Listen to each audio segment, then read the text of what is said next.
one thing you need to start doing. Today, we are exploring behavior change and how you can create behavior change with training. Behavior change is hard. That's why so many New Year's resolutions get broken and why some people refuse to even make them at all. So we need a strategy to make it happen. If we think we want to create behavior change in our training within our organizations, we have to have a strategy in place. And that's what we're focused on today in this episode of Learning for Good. Let's dive in.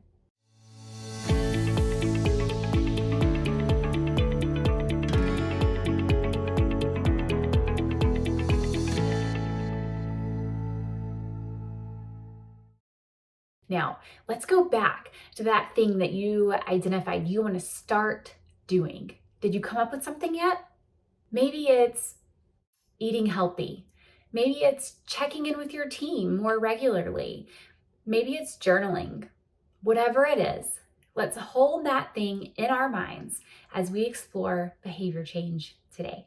So when our people attend training, we want them to walk away changed for the better. I've heard it from every nonprofit I've worked with. We want results. If you're going to invest the time and money in creating the training and delivering the training and sending your people to the training, you want to see a change. You want to see results. And a first step in doing this and creating this behavior change that you're looking for is to have them imagine how they would use what they are learning, whether it's a skill or a technology solution or a process. Whatever it is that they're learning, have them imagine doing that thing or using that thing. Imagine. We want to put them into situations or conversations that allow them to imagine how they would use it on the job and how it will make things better or easier for them. So a first step in behavior change and creating that behavior change in training is to prompt them to imagine using the skill, using the technology, and imagine how it's going to make things better or easier for them. So for example, if you want to eat healthier, maybe that's one of the things that you identified. Maybe you're looking specifically for healthier lunches. What does that mean? What does it look like? What does it feel like? Are you preparing meals the night before? Does that make it feel healthier? Are you making better food choices at restaurants because you know you're still going to go out to eat at lunch, but you want to be able to make better food choices? Right? What does making that change do for you? Do you have more energy? Are you able to concentrate better? Are you losing weight? Are you getting stronger? Right? So imagine what it looks like and what it will do for you. Now, we want to imagine making the change because we are more likely to make the change if we can see ourselves doing it, being successful, reaping the benefits. It taps into the awareness and desire part of the ADKAR change management process if you're familiar with that process.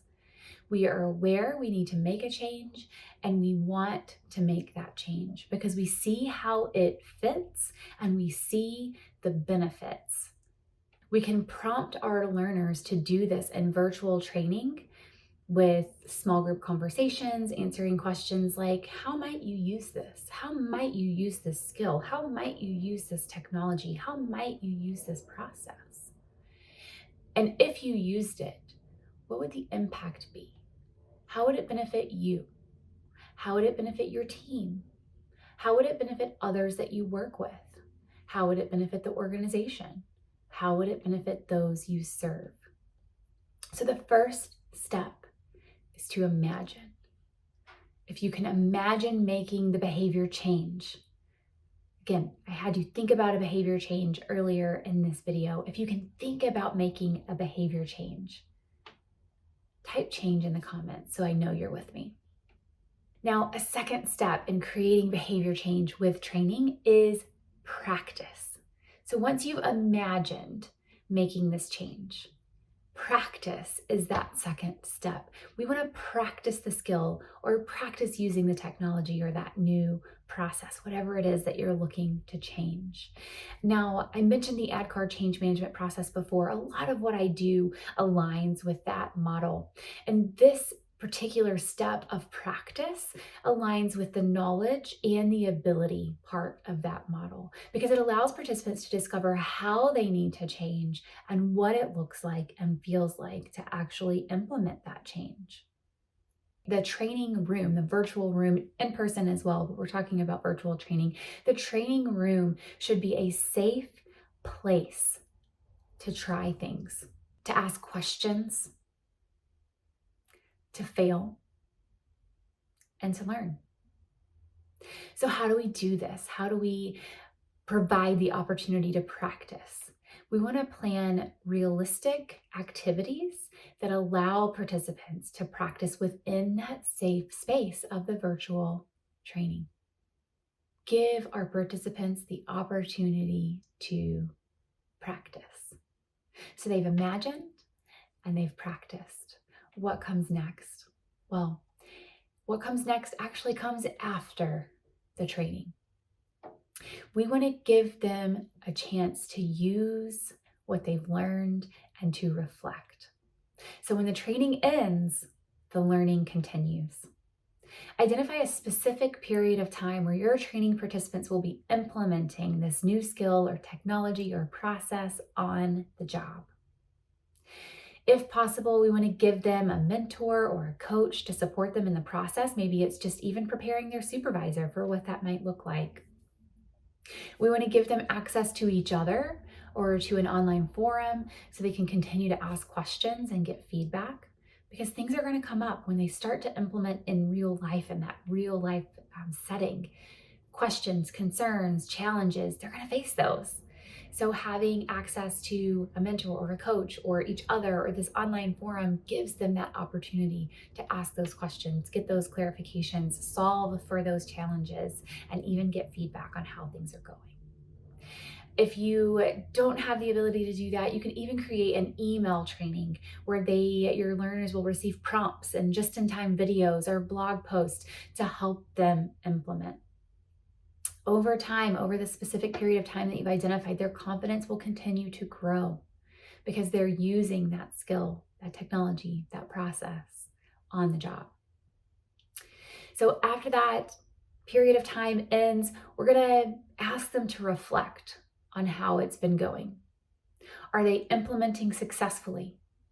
Are they experiencing those barriers or challenges? What impacts are they seeing? Remember, they imagined to begin with how they would use it or what the impact would be. Now we're reflecting. How are you using it? What is the impact? And you can prompt them to reflect on their learning on their own, or you can bring them together to reflect and share with each other. The other thing we always want to do at this stage is to celebrate wins, because it takes time to make that behavior change. So we want to celebrate the wins that we see, the wins that we hear about, right? That people are sharing. This helps reinforce and sustain that change, which is also part of the ad card change management model. But it's a step that often gets overlooked, and it's an important one. Even in the change that you identify, the thing that you want to start doing, taking the time to do it, to reflect on how it's going, and to celebrate those wins will make you more successful. Behavior change is complex, but it's not impossible. I want you to try these tricks with your own behavior change, the one you identified at the beginning of this video, and I want you to use them in your next training. Let me know how it goes. I want to hear from you. That's it for today. Thanks for watching. And if you're looking for more virtual training tips, check out this video.